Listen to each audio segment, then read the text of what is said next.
ಕಳೆದ ಒಂದು ವಾರದಿಂದೀಚೆಗೂ ಸುರಿತಾ ಇರುವಂತಹ ಮಳೆಯಿಂದಾಗಿ ಉಡುಪಿ ಜಿಲ್ಲೆಯಲ್ಲಿ ಪ್ರವಾಹ ಪರಿಸ್ಥಿತಿ ನಿರ್ಮಾಣವಾಗಿದೆ.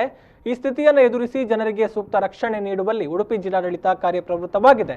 ಜನರು ಯಾವುದೇ ಕಾರಣಕ್ಕೂ ಕೂಡ ಆತಂಕಕ್ಕೆ ಒಳಗಾಗೋದು ಬೇಡ ಅಂತ ಉಡುಪಿ ಜಿಲ್ಲಾಧಿಕಾರಿ ಜಿ ಜಗದೀಶ್ ಹೇಳಿದ್ದಾರೆ. ಉಡುಪಿ ಜಿಲ್ಲೆಯ ಬೈಂದೂರು ತಾಲೂಕಿನ ನಾವುಂದ ಹಾಗೂ ನಾಡ ಗ್ರಾಮ ಪಂಚಾಯತ್ ವ್ಯಾಪ್ತಿಯ ಹಲವೆಡೆ ನೆರೆ ನೀರು ಹೆಚ್ಚಿದ್ದು ನೆರೆಪೀಡಿತ ಪ್ರದೇಶಗಳಿಗೆ ಭೇಟಿ ಕೊಟ್ಟು ಮಾಧ್ಯಮಗಳ ಜೊತೆಗೆ ಅವರು ಮಾತನಾಡಿದರು. ಕುದ್ರು ಪ್ರದೇಶಗಳಲ್ಲಿ ನೆರೆಯ ಪ್ರಮಾಣ ಹೆಚ್ಚಿದ್ದು ಅಲ್ಲಿನ ಜನರ ಓಡಾಟಕ್ಕೆ ಅನುಕೂಲವಾಗುವಂತೆ ಸರ್ಕಾರದಿಂದ ಸೌಕರ್ಯ ಒದಗಿಸುವಂತ ನಿಟ್ಟಿನಲ್ಲಿ ವ್ಯವಸ್ಥೆ ಮಾಡಲಾಗ್ತಾ ಇದೆ ಎಂದಿದ್ದಾರೆ. ಜಿಲ್ಲೆಯಲ್ಲಿ ಮಳೆಯ ಪ್ರಮಾಣ ಹೆಚ್ಚಿದ್ದು ಪ್ರವಾಹ ಪೀಡಿತ ಪ್ರದೇಶಗಳಿಗೆ ಅಧಿಕಾರಿಗಳ ಜೊತೆಗೆ ಭೇಟಿ ನೀಡಲಾಗ್ತಾ ಇದೆ.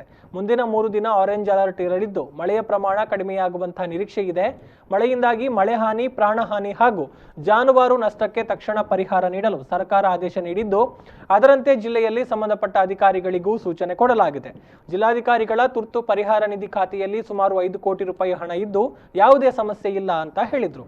ಉಡುಪಿ ಎಸ್ಪಿ ವಿಷ್ಣುವರ್ಧನ್, ಕುಂದಾಪುರ ಉಪವಿಭಾಗದ ಎಎಸ್ಪಿ ಹರಿರಾಮ್ ಶಂಕರ್, ಉಪವಿಭಾಗಾಧಿಕಾರಿ ಕೆ ರಾಜು, ಬೈಂದೂರು ತಹಶೀಲ್ದಾರ್ ಬಸಪ್ಪ ಪೂಜಾರಿ, ಸಿಪಿಐ ಸುರೇಶ್ ನಾಯಕ್, ಕಂದಾಯ ನಿರೀಕ್ಷಕ ಇ ಕುಮಾರ್, ಗ್ರಾಮ ಪಂಚಾಯತ್ ನಾವುಂದ ಕಾರ್ಯದರ್ಶಿ ಗಣೇಶ್ ದೇವಾಡಿಗ, ನಾವುಂದ ಗ್ರಾಮ ಕರ್ಣಿಕ ಹನುಮಂತ ಮೊದಲಾದವರು ಸಾಥ್ ನೀಡಿದರು.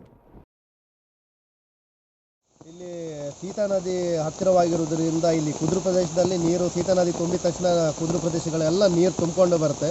ಸೊ ಇಲ್ಲಿ ರಸ್ತೆಗಳ ಸ್ವಲ್ಪ ತೊಂದರೆ ಇರುವುದರಿಂದ ಕುದ್ರು ಪ್ರದೇಶಗಳೆಲ್ಲ ರಸ್ತೆಗಳೆಲ್ಲ ತೊಂದರೆ ಇರುವುದರಿಂದ ದಿನ ಕೂಲಿ ಮಾಡುವವರಿಗೆಲ್ಲ ಕೆಲಸಕ್ಕೆಲ್ಲ ಹೋಗಲಿಕ್ಕೆ ರಸ್ತೆಗಳೇ ಇರುವುದಿಲ್ಲ.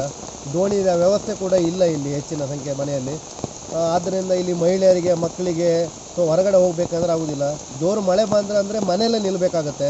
ಅಂಥ ಮಳೆ ಬಂದರೆ ಇಲ್ಲಾಂದರೆ ತುಂಬಿ ಮನೆ ಒಳಗೆ ನೀರು ಬಂತು ಅಂದರೆ ಸ್ವಲ್ಪ ಎತ್ತರದಲ್ಲಿರುವ ಮನೆಗಳಲ್ಲಿ ಅವರು ಅವಲಂಬಿತರಾಗಬೇಕಾಗಿರುತ್ತೆ. ಸೊ ಇಲ್ಲಿ ಯಾವುದೇ ರೀತಿ ಗಂಜಿ ಕೇಂದ್ರ ಆಗಲಿ ಬೇರೆ ಯಾವುದು ವ್ಯವಸ್ಥೆಗಳಲ್ಲಿ ಈ ಮಟ್ಪಾಡಿ ಕುದ್ರು ಪ್ರದೇಶದಲ್ಲಿ ಯಾವುದು ವ್ಯವಸ್ಥೆಗಳಿಲ್ಲ ಮೊದಲಿಂದಲೂ. ಸೊ ಅಂಥ ಮಳೆ ಬಂದರೆ ಬೇರೆಯವರಿಗೆ ಅವಲಂಬಿತ ಹಾಕ್ಕೊಂಡು ಜೀವನವನ್ನು ಸಾಗಿಸ್ತಾ ಇದ್ದಾರೆ ಈ ಕುದ್ರು ಪ್ರದೇಶದಲ್ಲಿ. ಕಳೆದ 3 ದಿನಗಳಿಂದ ಅಂದಾಡಿ, ಮಟ್ಪಾಡಿ ಹಾಗೆ ನೀಲಾವರದಲ್ಲಿ ಭಾರಿ ಮಳೆಯಾಗಿದೆ. ಇಲ್ಲಿ ನಿನ್ನೆಯಿಂದ ನೀರು ಉಕ್ತಾ ಇದೆ. ಇವತ್ತು ಮಳೆ ಕಂಟಿನ್ಯೂ ಆದರೆ ಇನ್ನೂ ಜಾಸ್ತಿ ಆಗ್ಬೋದು ನೆರೆ. ಆದ್ದರಿಂದ ಅಲ್ಲಿ ಪ್ರದೇಶದ ಜನ ಪೂರ ನೀರಿನಲ್ಲಿದ್ದಾರೆ. ಶಾಲೆ ಒಂದು ಇಲ್ದಿದ್ದಕ್ಕೆ ಒಂದು ಒಳ್ಳೆಯ ಕೆಲಸ ಆಗ್ತಾಯಿದೆ. ಏನಂದರೆ ಅಲ್ಲಿ ಎಲ್ಲ ಅವರು ಮನೆಯವರು ಎತ್ತರದ ಮನೆಗಳಿಗೆ ಹೋಗಿ ಅವರ ಅಡ್ಜಸ್ಟ್ ಮಾಡ್ಕೊಂಡು ಒಗ್ಗಟ್ಟಲ್ಲಿ ಇದ್ದಾರೆ. ಹಾಗೆಯೇ ಅಧಿಕಾರಿಗಳು ಬಂದು ಅವರಿಗೆ ಬೇಕಾದ ವ್ಯವಸ್ಥೆ, ದೋಣಿ ವ್ಯವಸ್ಥೆ ಇಲ್ಲ ಮುಖ್ಯವಾಗಿ, ಅವರಿಗೆ ಬೇಕಾದ ವ್ಯವಸ್ಥೆಗಳನ್ನು ಮಾಡಬೇಕಾಗಿ ನಾನು ಕೇಳಿಕೊಳ್ತೇನೆ. ಇಲ್ಲದೆ ತುಂಬ ಕಷ್ಟ ಆಗ್ತದೆ. ಮಳೆ ಈಗಲೂ ಬರ್ತಾ ಇದೆ. ನನ್ನ ಪ್ರಕಾರ ಈ ಮಳೆ 2-3 ದಿನ ಕಂಟಿನ್ಯೂ ಬಂದರೆ ನೀರು ಏರಿದರೆ ಭಾರಿ ಕಷ್ಟ ಆಗ್ತದೆ.